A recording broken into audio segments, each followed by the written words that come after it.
9 зертханалық жұмыста біз виртуалды жадты басқаруды орындайтын боламыз. Біріншіден біз Windows R-ді басу арқылы SysTM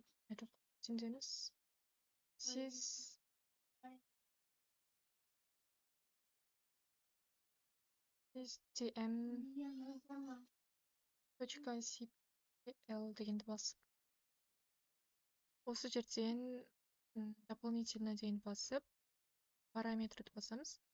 Одан кейін тағы да дополнительно, одан кейін изменитті басқан кезде біз осы жерде жадтың өлшемдерін өзгертеміз. Мына жерде 8.1 деп алдыңғы зертханалық жұмыста өзгерткен болады. Енді өзіміз бере аламыз осылай әртүрлі мәндерді. Задайтты басамыз. Осы кезде не алады? Мына жерде автоматически выбирать объем файла подкачки дегенді қосатын болсақ, біз өзгерте алмаймыз. Осыны алып тастап өзгертетін боламыз. Одан кейін мына жерде без файла подкачки деген бар. Осы жерден де задать дегенді басып, оның өлшемін бере алатын боламыз. Екінші сол бізде командная строка бойынша жүзеге асады. Екінші тапсырма. Оған SMD деп жазамыз.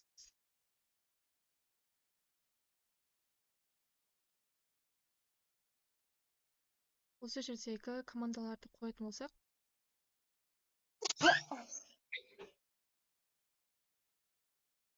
осы жердегі командаларды деп қою арқылы, бірінші команда бізде виртуалды жад параметрлерін көрсетеді.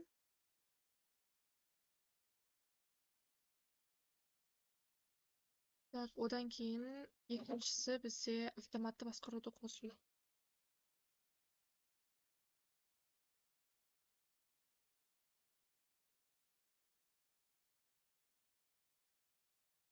Бізде дискіде виртуалды жадты жою. Не допустим, запросить нельзя виртуалды жадқа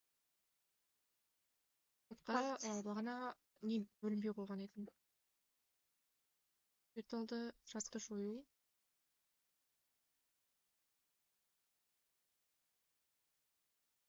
Келесі жаңа виртуалды жадты сау.